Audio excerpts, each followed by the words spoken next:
Hi, this is Shab with LoveToCode.com. Welcome back to another tutorial on Java JDBC.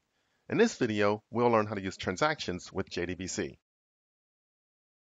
We will first define what transactions are. Then we'll learn how to develop transactions with JDBC. For this tutorial, we'll use the following table, employees. The table also has sample data for testing. I have a SQL script that will create the table and add sample data for you. You can download it from the link below. A transaction is basically a unit of work. You can execute multiple statements together. Based on your application, if everything is okay, all of the statements are executed together. This is known as a commit. If there's a problem, then none of the statements are executed. This is known as a rollback. In the diagram, if it is okay to save, then we commit the statements to the database. If it is not okay to save, then we roll back, effectively throwing away the changes. By default, auto commit is set to true. You have to explicitly turn it off to set auto commit to false. At this point, the developer controls the commit and rollback. This is very straightforward. If you want to commit, then you call the commit method. Likewise, if you want to roll back, then you call the rollback method. That's it. So let's look at this with a code snippet. At the beginning, we set auto commit to false. Then we can perform multiple SQL statements like insert, updates, and deletes.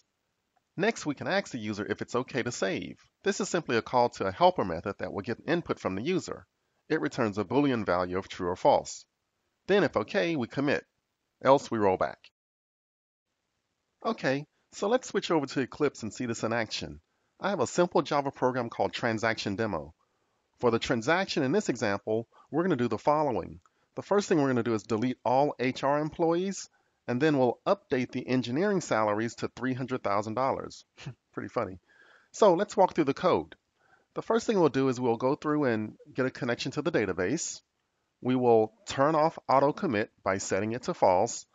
And then just for sanity's sake, we're going to make use of a helper routine called show salaries. And it's going to print out the salaries for the HR and engineering departments.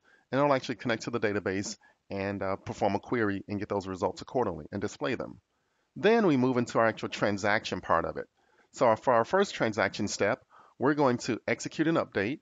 In this case, we're going to actually do a delete from employees where department equals HR. So this is where we delete all HR employees. Then we'll move to the next transaction step, and we'll actually set the salaries to $300,000 for all engineering employees. Nice feature. Then we'll tell the user the transaction steps are ready. And then we're going to prompt the user if it's okay to save. So this is just a little simple helper method that's just going to read the user input. If the user enters yes, it's going to return true. If the user enters anything else, like no, it'll return false.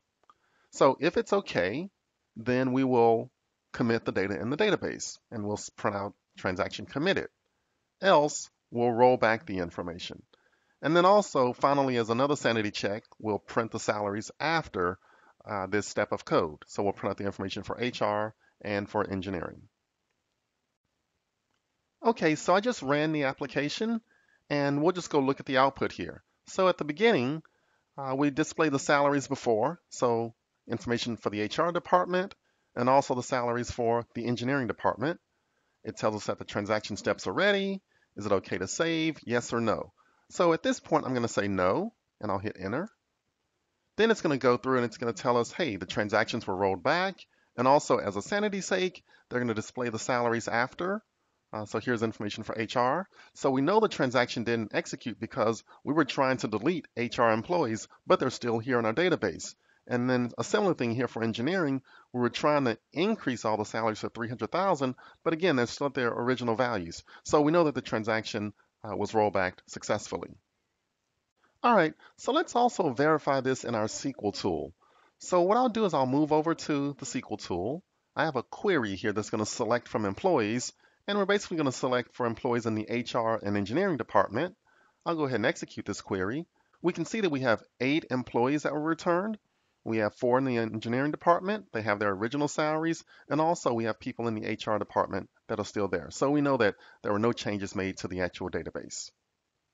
Okay, so let's go ahead and switch back over to the Eclipse tool, and let's run it. And this time, let's apply the transaction. So I'll just run the application one more time. And at this point, it's going to prompt me, and here I'll say yes. And note the difference. It says transaction committed. the salaries after and show salaries for HR. It's empty because we've deleted all the HR employees. And then also the salaries for engineering, they're all 300,000. So this transaction was actually applied and committed to the actual database. Again, I can confirm this in my MySQL tool. So I'll just tab over to that window for MySQL. I will run this query one more time. So instead of 8 employees, I only have 4 because the HR employees were deleted. And note here the salaries for the engineering department is at 300,000. So we were successful in actually applying all this information to the database. Good job. Well, that wraps up our discussion on transactions with JDBC. We were successful in using transactions for commits and rollbacks.